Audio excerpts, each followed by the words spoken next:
The anime begins as a mysterious being sends a white orb down on Earth. The orb can transform into anything, and thus takes the shape of a rock, as that was the first thing it interacted with on the surface. Many years later, an injured dog falls on top of the rock and dies. The orb decides to take the shape of the dog and starts traveling. As he travels further and further, the dog reaches a settlement. It's empty and completely abandoned, except for one extra cheerful boy who lives there. The boy calls out to the dog and is really happy to see him. He calls him Joanne and tells him that he's really happy that he is back. The boy then starts doing his usual chores. Whenever he is free, he dreams about the paradise on the other side of the mountain. The other villagers went there and left him to take care of the sick and the elderly, as they wouldn't be able to cross the mountain in the first place.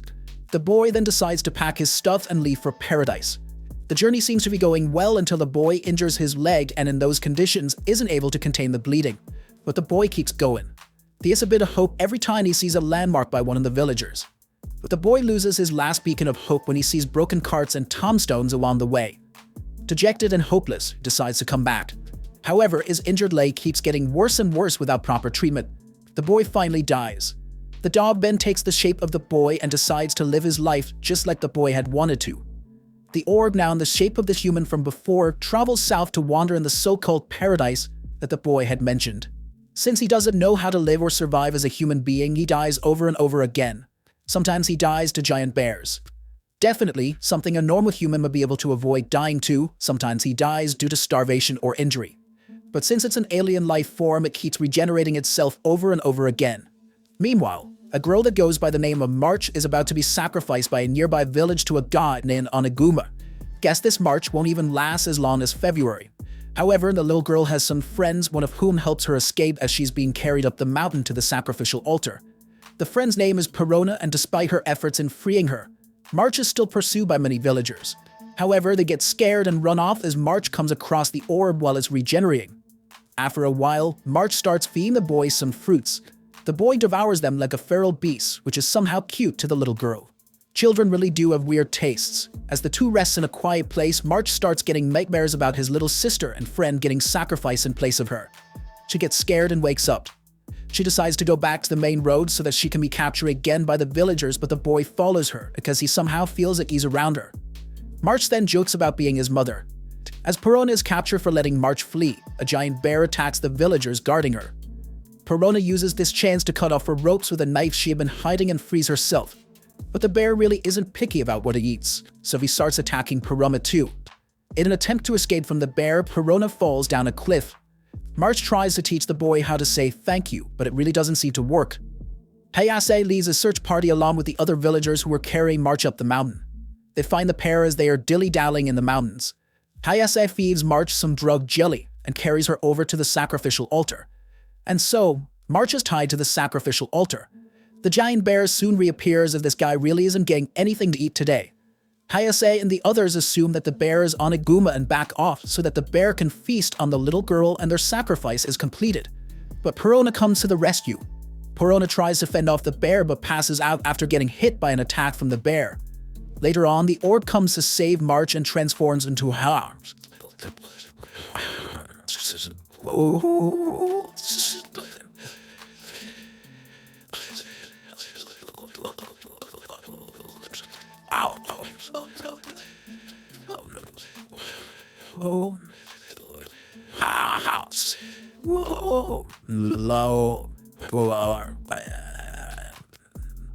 The wolf now bites off the bear's neck and the bear bleeds to death.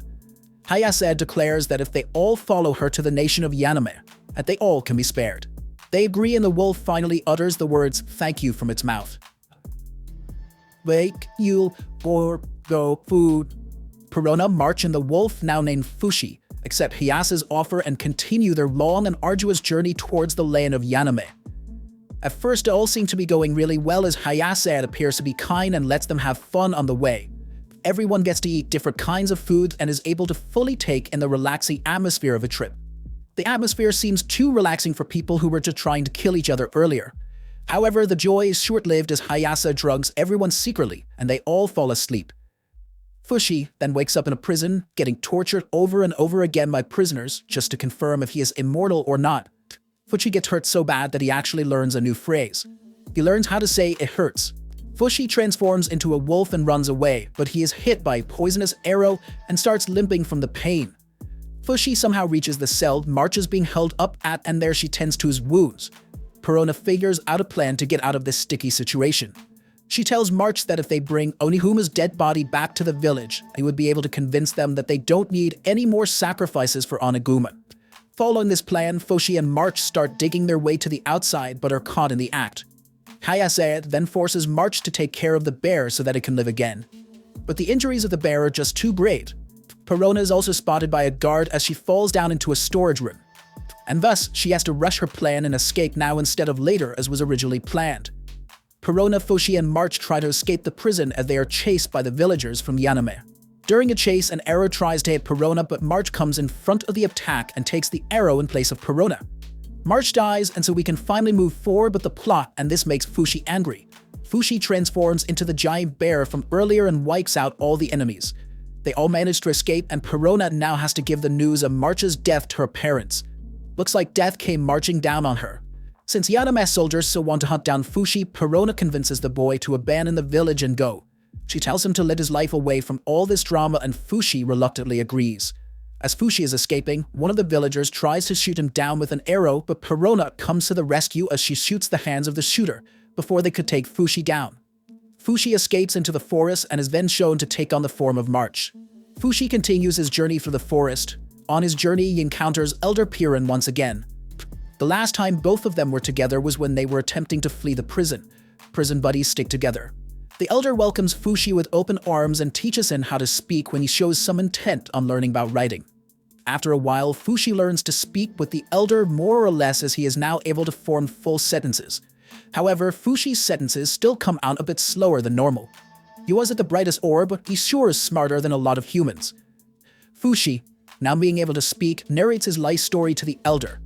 He tells her about how he came to Earth, how he met the boy, and how he came to know March.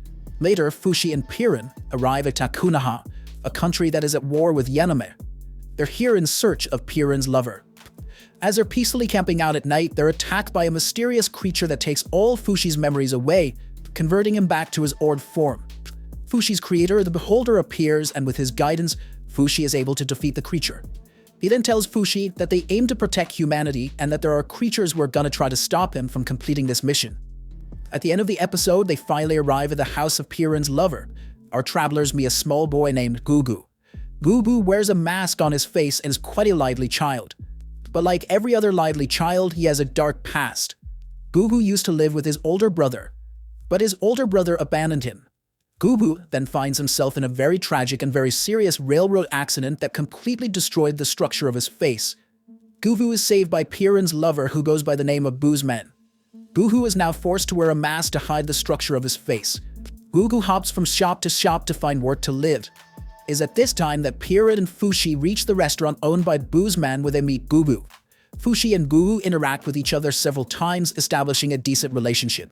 Meanwhile, Gugu's crush, being Krop, who works at the restaurant, becomes attracted to Fushi and his antics. This makes Gugu quite jealous, and he decides to work hard to impress his crush. Go for a boy, we're all rooting for you. Gugu leaves the restaurant after he has a heated argument with Boozman. He goes out in the city searching for work, but he constantly gets abused and discriminated against because of his deformed face. He is frustrated to the point that he quits every time he is bullied. On the other hand, Fushi decides to help out around the restaurant by cooking and cleaning, but he totally sucks at it. So upon multiple failures, Piran tells Fushi that he needs Gugu to teach him all those new skills. She continues that once he learns cooking, he would become a proper adult. Gugu really struggles to obtain easy money with the ring Rien gave him, but in the end gives it up for his missing brother. The next night, a group of shady men try to kidnap Gugu because they want to use him in a show as he looks like an interesting character. But they are interrupted as Fushi comes and scares them all off. Fushi and Gugu make up as Fushi asks for Gugu's help in teaching him chores and cooking. And thus, they both become friends. As Fushi says Gugu, and the two become friends, Fushi finally manages to make some decent food and he feeds it to Gugu. Fushi and Gugu then discuss the concepts of life and death, and Fushi tells him that he can take the form of anyone who dies in front of him. Fushi then tells Gugu that if he dies, he will take Gugu's form as well, just as he did with March and a nameless villager from the north. Rien finds the two friends, and as Gugu realizes that he has actually lost his mask, Fushi goes out to find it. Rin and Gugu argue about Gugu not showing his face, but in the end they both make up. The two decide to come back to the restaurant, but since Rin's father doesn't like when the plot is going smoothly, he sends kidnappers to capture Rin, but she manages to escape. In the end, Fushi is attacked by the unknown silhouette again as he's out trying to find Gugu's mask. The unknown silhouettes are called knockers.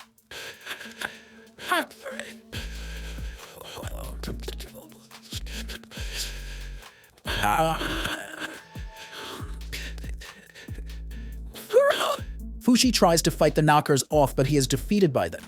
As they are about to deal a finishing blow, Boo comes to the rescue and uses fire to defeat the knockers. He was taught how to use fire by Boo's man. Afterwards, Boo returns to the restaurant alone with Fushi and teaches Fushi everything he wants to know, whether it be about cooking or cleaning or anything else.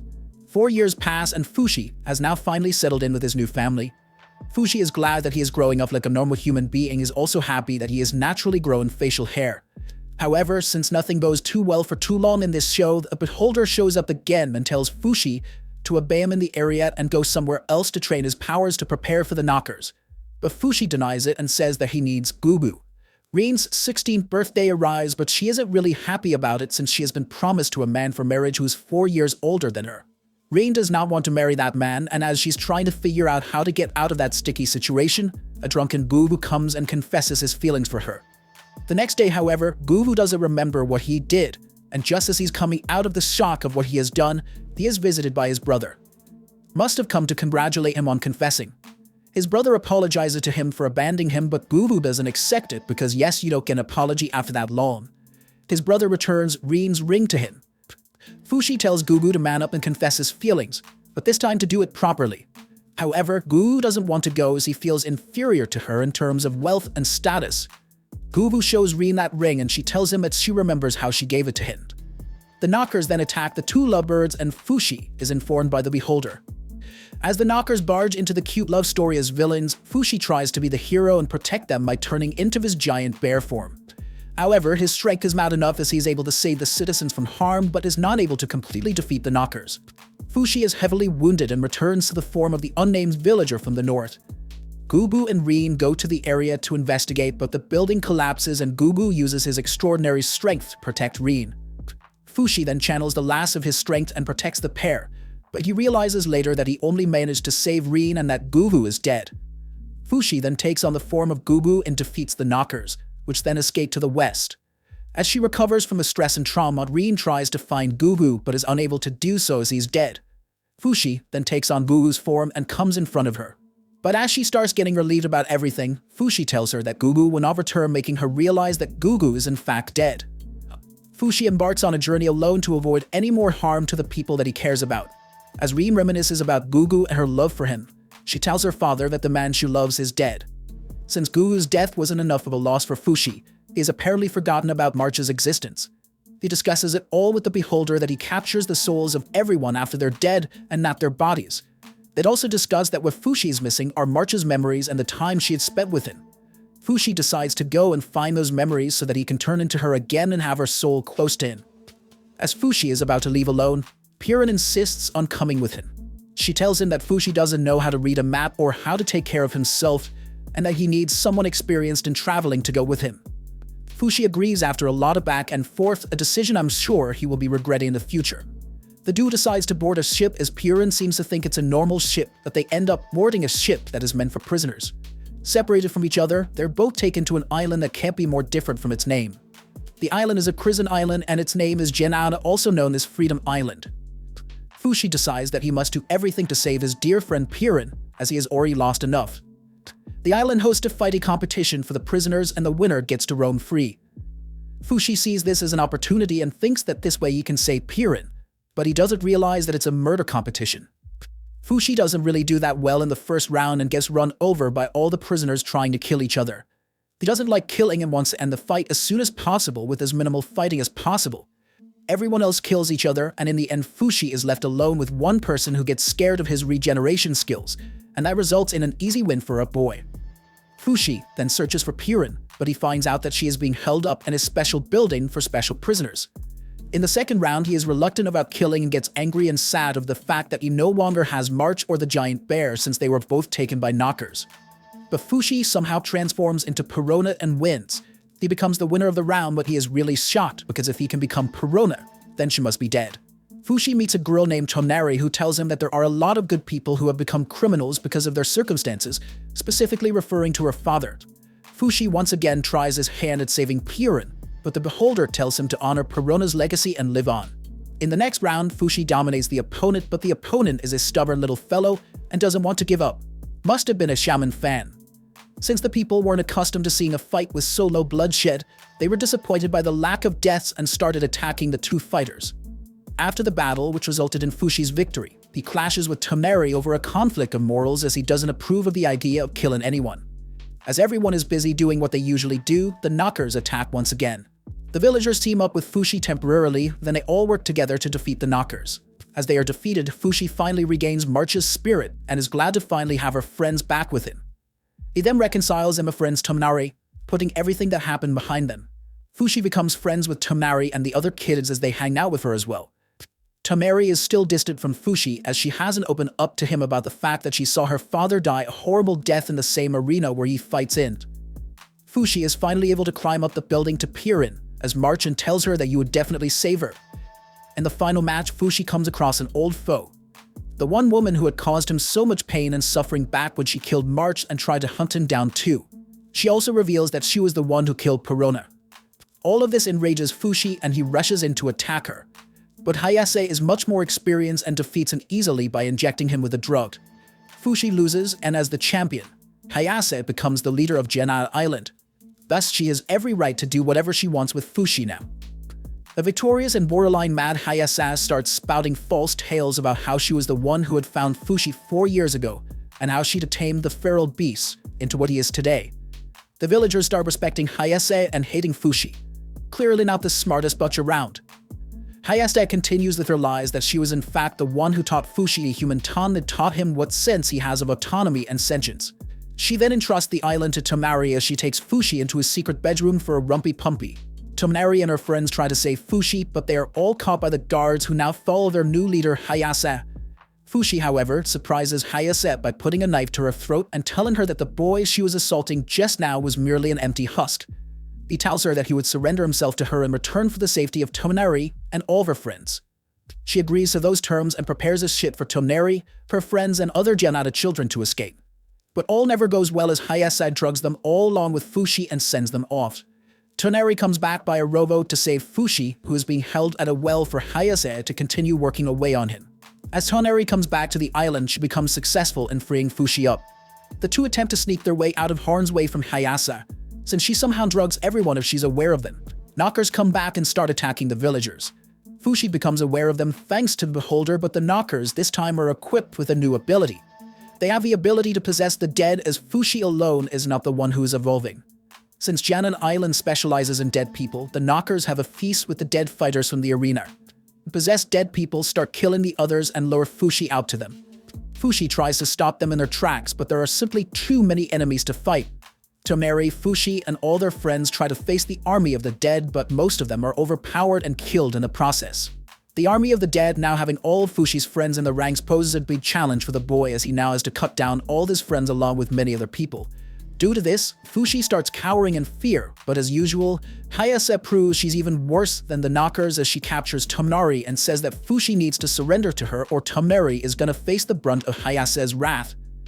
Since Tonari is unusually resistant to certain toxins, she's still able to move after being drugged and tries to take Hayase away with her to the land of the dead by jumping into a pit of fire created by the knockers. Fushi, however, saves them both, something he has been successful in for the first time in the show. He captures Hayase and drugs her with the same morning glory poison she uses on others. Fushi then defeats the dead and takes control of the situation. Later, he says goodbye to Tonari as he takes a chain Hayase with him on a boat. Tonari now rules the place. Hayase wakes up later and proclaims that she loves him. But Fushi gets angry and leaves her stranded on a boat while he boards another one and makes his way to civilization once again. Fushi is quite hesitant about returning to civilization as it will only bring pain and suffering upon the people, but eventually decides to do it. Probably had enough of forests and fighting the dead. Fushi then once again gets hesitant about joining his lifelong friend Purin, as the beholder tells him that she is nearing her death from old age. Since Fushi hasn't experienced anything like that before, he does not understand what he is talking about. Still, he decides to spend his time with his dear friend. Months pass and Piran starts having dementia. Fushi doesn't understand what's going on with her, but he still keeps taking care of her. Meanwhile, Hayase is saved by a kind man. However, little did he know that he had saved the craziest chick on the continent. Hayase fuses with a knocker and kills the man. On Fushi's side, Piran asks the Beholder to let her be reborn as someone who can help Fushi on his everlasting journey. Beholder is then seen holding an orb similar to Fushi's original form as Piran dies peacefully. Seeing how Piran has died, Fushi gets sad over the loss of another one of his companions. In the end, many decades later, Fushi is seen as a middle-aged man laughing as he overpowers and kills a knocker, marking the end of the anime.